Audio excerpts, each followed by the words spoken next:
Hello and welcome to Oakville Matters.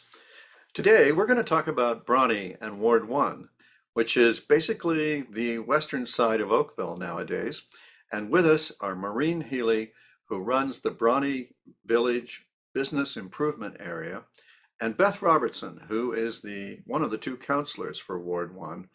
And today, welcome. And what's happening in Bronte, Beth? What's hot and what's What's not? what's Uh, hot?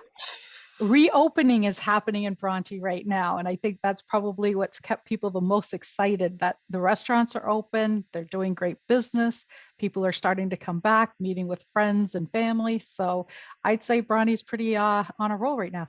So does that mean I won't be able to get into any of my favorite places anymore, Maureen? I would say you need to make a reservation if you want to get into your favorite places right now. I think you might have a little pull. You might be able to get in.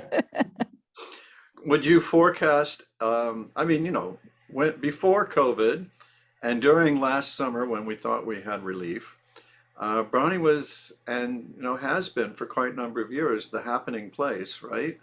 Not just for restaurants, but sometimes I feel like half of Oakville is moving to Bronte. That's got to have an impact on businesses. Should we expect a summer of business openings? I mean, never mind return to business. What's your forecast? Is that for me or for Beth? Or for Well, both? whoever wants to take it, but You go, Maureen. Okay. you I'll, run the BIA. What's your sense? I'll try and do a little forecasting. So I'd say we're in a strange little spot right now where some businesses are closing for a myriad of reasons. I think COVID is finally catching up to some of those businesses in terms of being able to pay the bills. Some are for health issues. Some of the legacy businesses have been around a long time and they're literally just retiring. But there's also a lot of redevelopment happening. So for example, I know we're going to talk about at the southeast corner of Bronte and Lakeshore, there's about 18 businesses in the bottom of that building. If you think of where Thai Census is, the Bogart store. So those 18 businesses are going to be displaced in the next 12 to 24 months as that redevelopment happens. So I think we're going to see a bit of pain before the gain. So at the very least, those 18 are going to be displaced, but we're going to try and keep as many as we can here in the interim. But I think we'll see some closings before we see some new openings. And where the ones you retain, are they going to move nearby? My impression is that there isn't a lot of vacant space. What's the story on vacant space? That's the problem. That's the dilemma, that there's some vacant spaces. I think, quite frankly, some of those property owners are speculating on the property and they're holding the property and they're not filling those tenant spaces. But that's one of our real focuses this year is capital E, capital D, economic development. So we're trying to be the conduit or the bridge between some of those tenants. And I'd say about 90% that we've talked to in that particular building that I've talked about want to stay in the village. And then we have property owners who may or may not know that they're interested in staying. So we're trying to do the matchmaking and connect someone that might need 500 square feet to somebody that has 500 square feet. But I think we're going to end up in a supply and demand. You're going to have lots of demand for space, but we just won't have the supply in this interim phase. So that's got to have some pressure on rents, and that pressure would be upward, I'm guessing. Yes, yeah. And that is a problem that, of course, historically, the village has been smaller footprints, older buildings, paying cheaper rents. And that's not the future. Those rents are going up. There's brand new space, for example, at the bottom of the village condo rental building. 5 beautiful retail spaces there, but the rent is quite high by comparison. So they're struggling to find some tenants to go in there. Well, the federal government's announced that Canada's going to grow, I think, 430 some thousand people a year in terms of new Canadians, never mind natural increase. And, it's funny, natural increase used to be 1.5%, and it's a little lower than that now because for some reason people don't have as many kids as, say, my parents did. My wife and I are each the oldest of 5 kids, and we actually told each other when we were courting, oh yeah, we want to have 5 kids. But I still remember after the third one, her telling me the store's closed. So, so 5 turned into 3.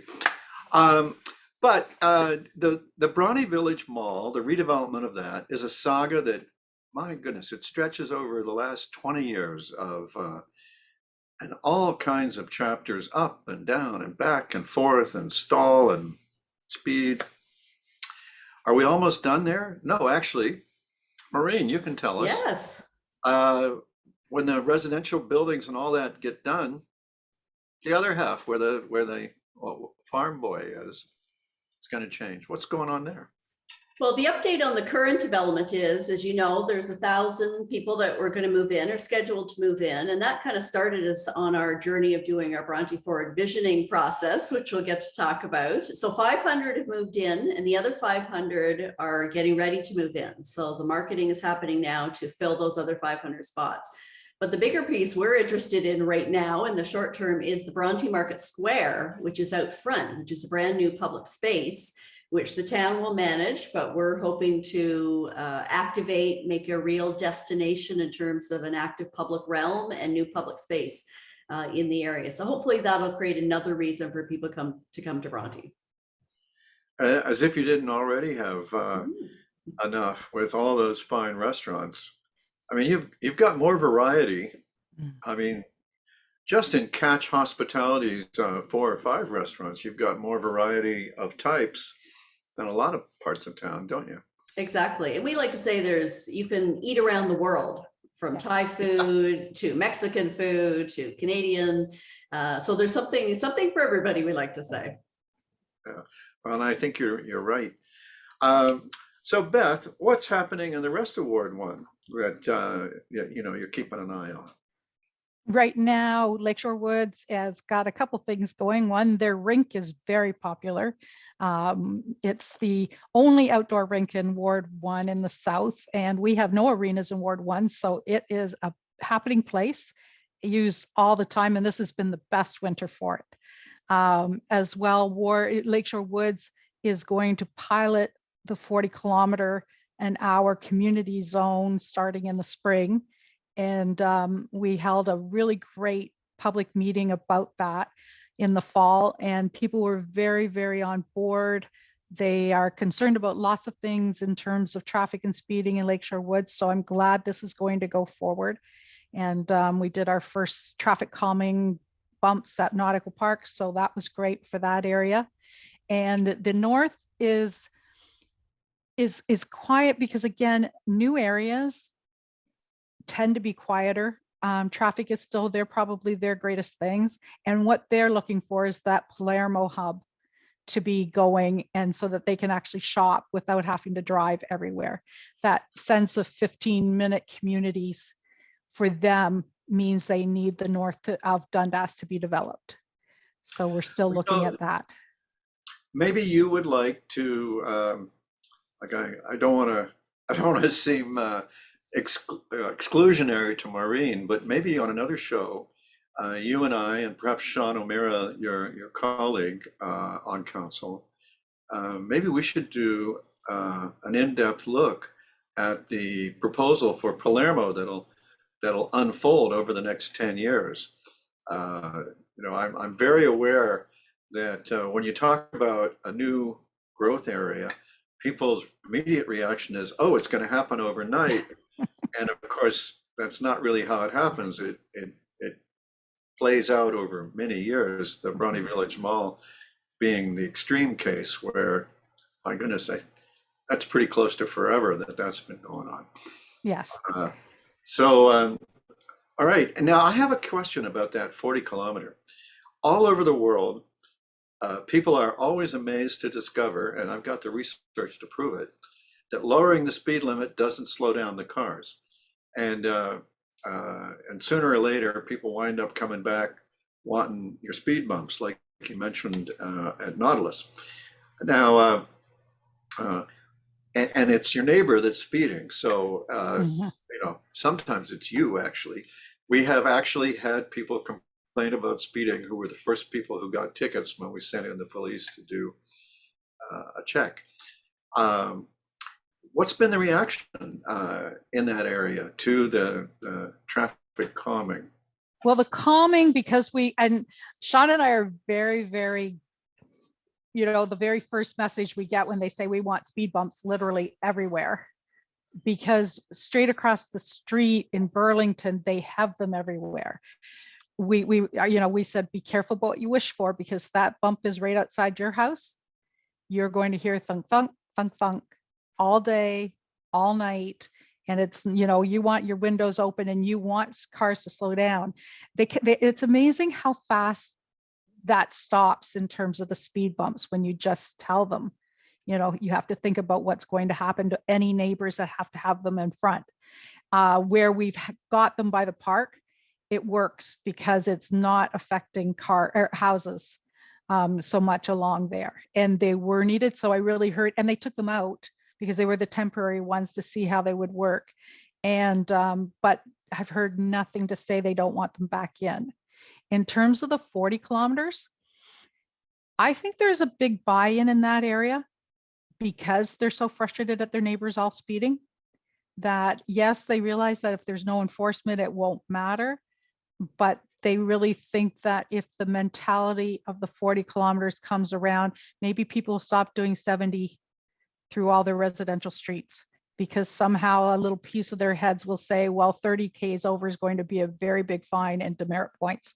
So, you're in that hope zone.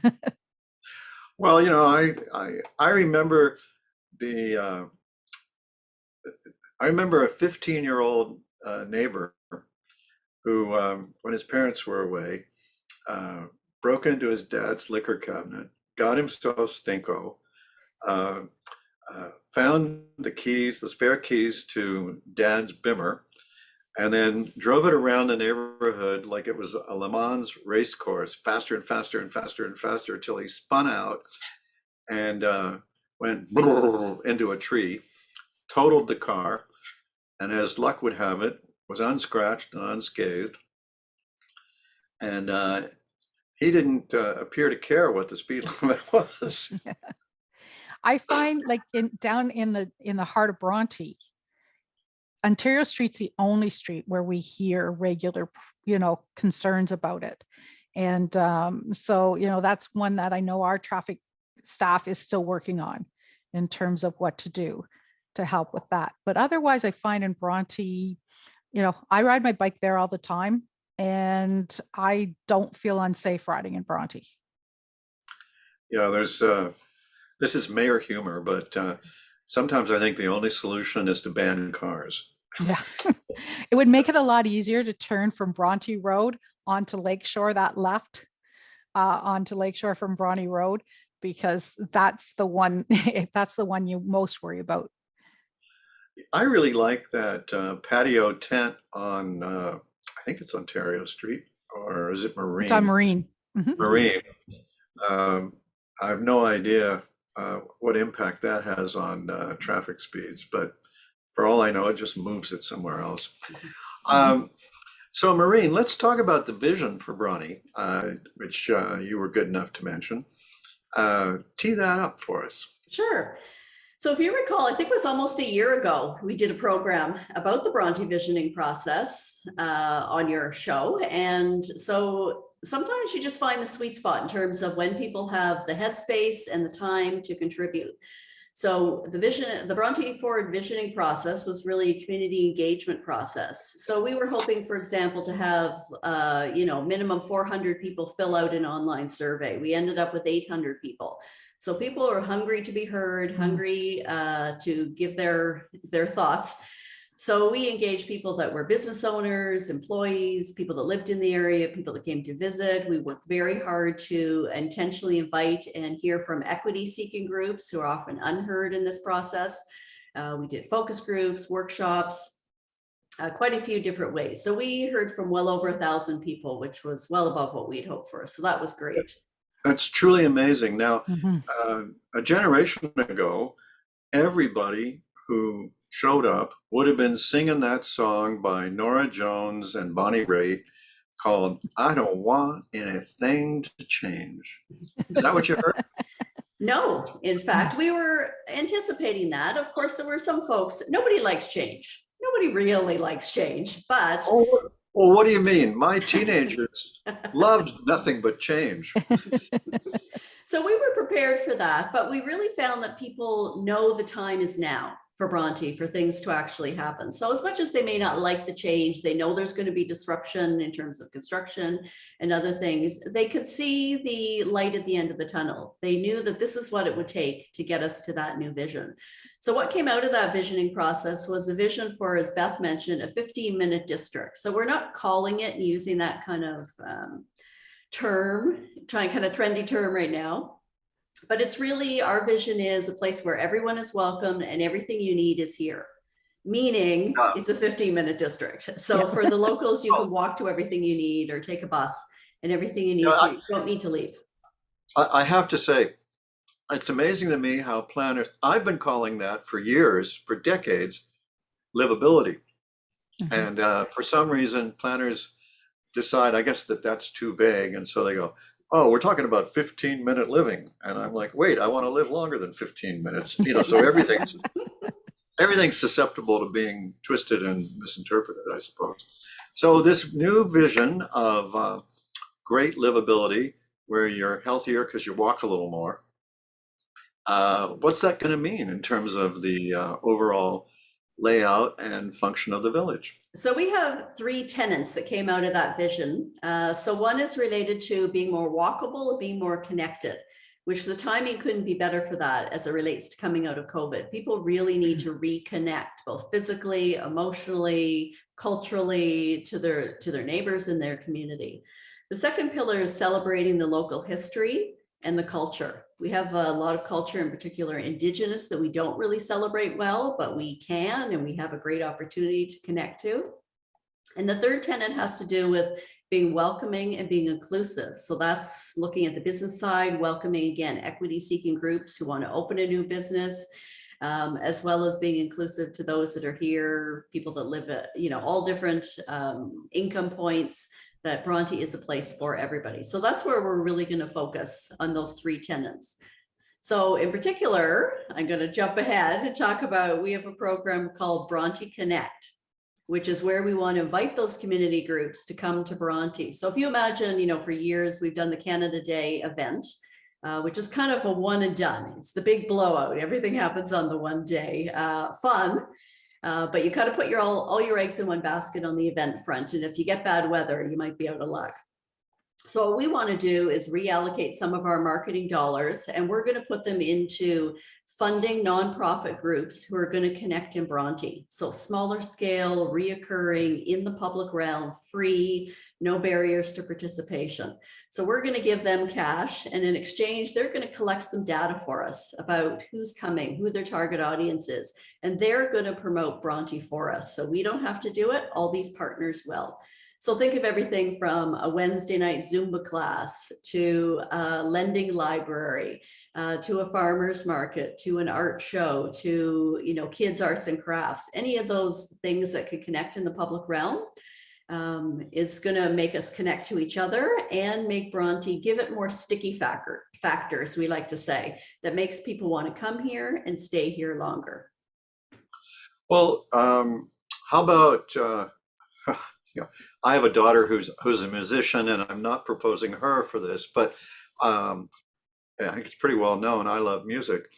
How about a weekly concert? Love it. Any and all are here. I actually had a discussion with a woman the other day, and I said to her, our arms are open. So we're open to having the discussion. Then there's some things that won't fit for us as a funder. So for example, if you're a for-profit organization, we wouldn't fund you, but there's nothing stopping that group going to the town directly to apply for a permit, to put on a concert series if they want to fund it themselves.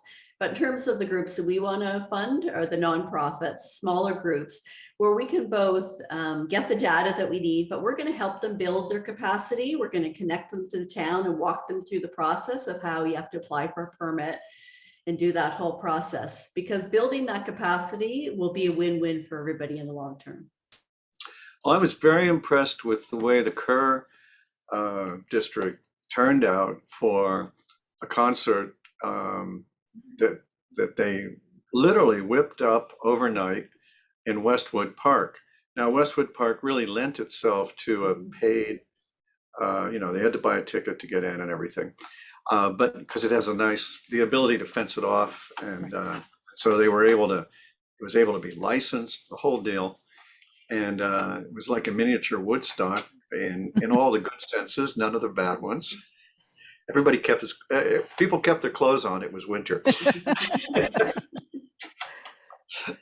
So maybe I'll get back to you two, and we can pursue the idea. I might help you with it.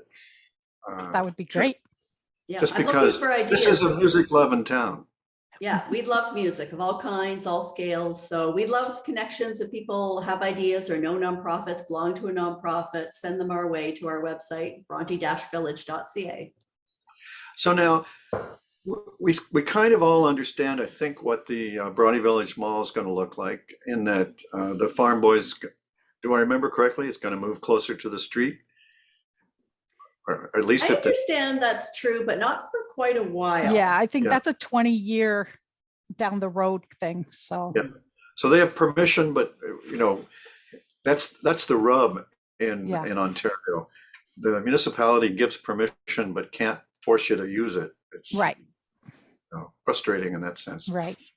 Often you have a big fight over whether you should give permission or not, and then they don't do it, or forever. All right. So on the south side of Lakeshore, I'm thinking, from the corner of Bronte Road back to the east, that plaza that's directly across from the Bronte Village Mall. What's the future there? So that development is underway. So that's where those 18 businesses will be displaced. So think of from the Flavor Fox all the way around the corner to where the West End Social used to be. So that will be a redevelopment. That'll be condos with retail coming back at the bottom. So that's one of 4 that we know of major redevelopments that are going to happen in the next little while, that are in the queue in various stages in that development process. But I suspect that will be one of the first at that corner. But there are at least 2 or 3 others that are in the queue. So this is the new reality for Bronte for the next at least 2 to 5 years.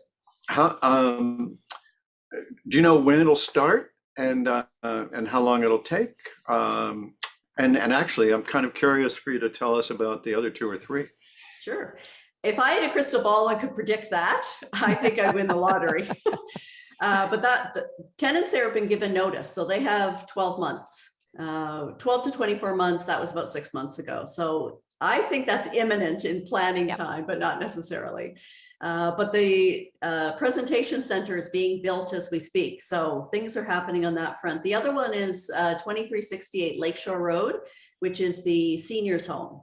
So right beside where our office is, where the big pillars are in the white building. It's literally waiting for its last permit. The other one is across the street from that, where there's a low-rise building and the fire hall parking lot is. And the 4th one is at East Street. So in the southeast corner of East Street. And that development is moving through its stages as well. So lots of balls in the air. And what are you expecting, on the fire hall parking lot that you just mentioned? So or for that matter, the seniors building, what's happening there? That's just held in progress. There is we haven't heard from them, but they have everything done they need to do. So they could start anytime. And so we're not really sure why they haven't. Will it have more activity points on the ground level? Will it help make Bronte more interesting? Well, the bottom is not going to be residential. It will be a long-term care, an Amica long-term care building. So it'll be, from their other Amica on Bronte, this will be the step up if they need more care. But the bottom floor, everybody that wants to develop gets that up front, that, Bronte's going to stay dynamic as long as we have bottom retail. So that's one of the things that it kind of comes with the whole thing. And across the street, they've proposed 9 stories. That's in its very initial stage. We haven't had the public meeting on that yet. Yeah, and that's our big push is on making sure it's vibrant retail at the street level. That's what's going to maintain Lakeshore, Bronte, and Marine Drive as a commercial district, a vibrant commercial district. So densify, but keep the commercial. And Oh, everybody so wants patios now. Everybody wants patios. Like every resident wants patios just to come and sit around. And yeah, so that's a big piece of it, because when you have diagrams that come right out to the sidewalk, all of a sudden everybody's going, but where are we going to put our patio tables? And so it's always a factor now. oh yeah, I was a teenage. I lived in Europe when I was a teenager for 4 years, and I loved that whole broad boulevard, Mhm. indoor outdoor restaurant thing. I think it makes a place far more livable. Mhm. And I'm now I'm interested to know what you think will happen at East Street. It's going to appeal through the Ontario Land Tribunal. We don't have a date set for that. People have been notified that that's happening, and it's on the town website. So we're just in the waiting game to see what the date will be.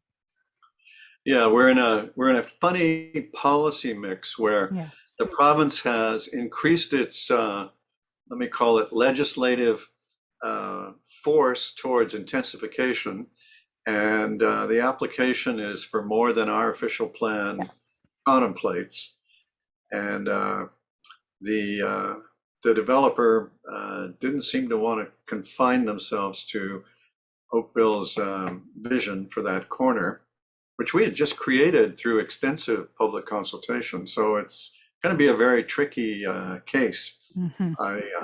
I can foretell that it will be a tricky case. I'm Given hoping that there's a that- lot of goodwill with staff and that there will be a good settlement. Like I think that, because it's been appealed to the land tribunal, it doesn't mean that they can't still talk and hopefully come up with a really workable solution, because I know what the residents' concerns are. So. And we've been in touch with that developer. So they seem to want to work with the community, be a part of the community. So we hope at some point there'll be some resolution that everybody can live with. Yeah, I think they had a perception that the community's position was nothing. They weren't given an inch, and I guess it's going to take an inch or so to settle it. All right, well, thank you very much for this exciting tour of current events in Bronte, and thanks for being with us today, and join us next time on Oakville Matters.